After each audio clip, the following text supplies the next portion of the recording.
Après le paramètre basique, vous avez le paramètre objectif qui va permettre dans certains cas, en fonction en tout cas des données qui sont stockées dans votre image, de compenser des petits soucis avec des objectifs ou certains boîtiers.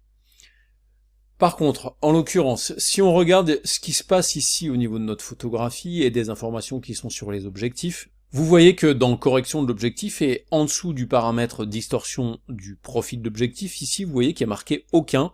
C'est tout simplement parce que la bibliothèque qui stocke des informations de compensation d'objectifs de certains boîtiers par exemple, n'a pas les infos qui concernent l'objectif qui est utilisé ici sur notre photographie.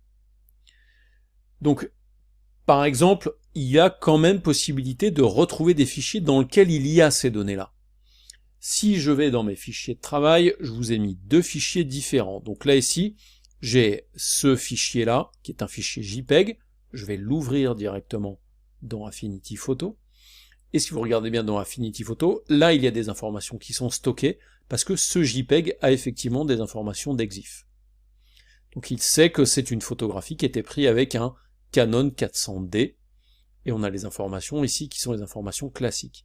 Si je vais dans le Develop Persona, là ici, il détecte des informations qui concernent l'objectif. Si vous regardez bien ici, il voit que l'on est à une ouverture de 6,3, il voit que l'on est avec un objectif qui est de 17 mm, donc plutôt un grand angle, c'est même d'ailleurs un fisheye.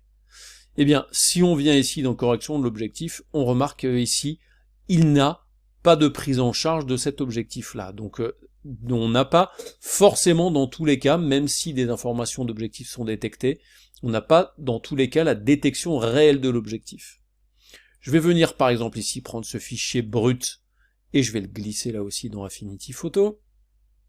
Et donc là effectivement il le voit. On voit qu'effectivement il détecte que c'est un 50 mm et qu'il est en 6.3. Mais là aussi, on n'a absolument aucune information qui concerne l'objectif. Donc là, ça commence à faire pas mal de trucs sur lesquels il n'y a aucune information.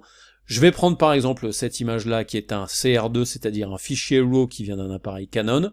Je le glisse ici dans mon interface d'Affinity Photo.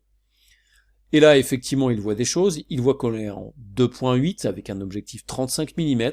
Et là, regardez ce qui se passe. Là, par contre, il voit bien la compensation possible en prenant en compte le profil de l'objectif. Et là, regardez, juste déjà en cochant cette option-là, quand elle est disponible, on compense déjà la déformation de l'objectif.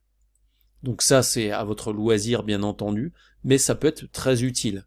Donc malheureusement, dans Affinity Photo, on n'a pas toutes les possibilités qui concernent les objectifs de toutes les marques. Ça marche pas mal avec les boîtiers Canon, avec les objectifs qui sont plutôt les objectifs haut de gamme, ce qui est effectivement le cas de cet objectif-là, le 16-35 en USM. Par contre, sur les entrées de gamme, et là notamment si on regarde celui-ci, donc ça c'est un boîtier Sony avec un objectif qui est un 50 mm en 1.8, donc c'est pas du super haut de gamme, et c'est pour ça que d'ailleurs il n'y a pas effectivement de profil de cet objectif-là. Et puis Sony, c'est aussi une marque qui est un petit peu en marge de ce que l'on peut connaître chez du Nikon ou du Canon, donc c'est des fois aussi un petit peu normal que Affinity Photo ne trouve pas tous les profils d'objectifs.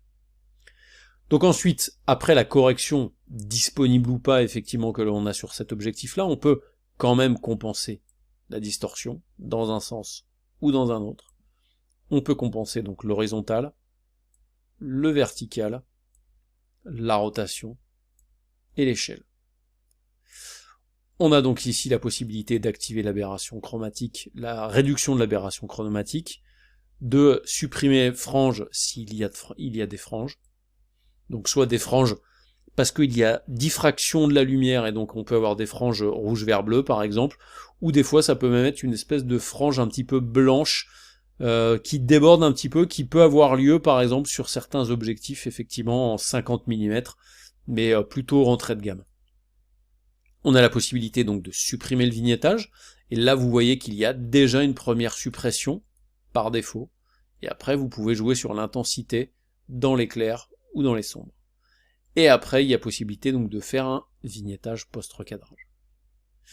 Donc voilà, cette correction de l'objectif, vous le voyez, va dépendre bien entendu des informations qui sont stockées dans votre fichier, et on le voit effectivement qu'avec un boîtier Canon, donc ça c'est un 6D, avec un objectif qui est plutôt un objectif haut de gamme, on arrive quand même à avoir déjà une première partie de nos retouches qui sont faites correctement.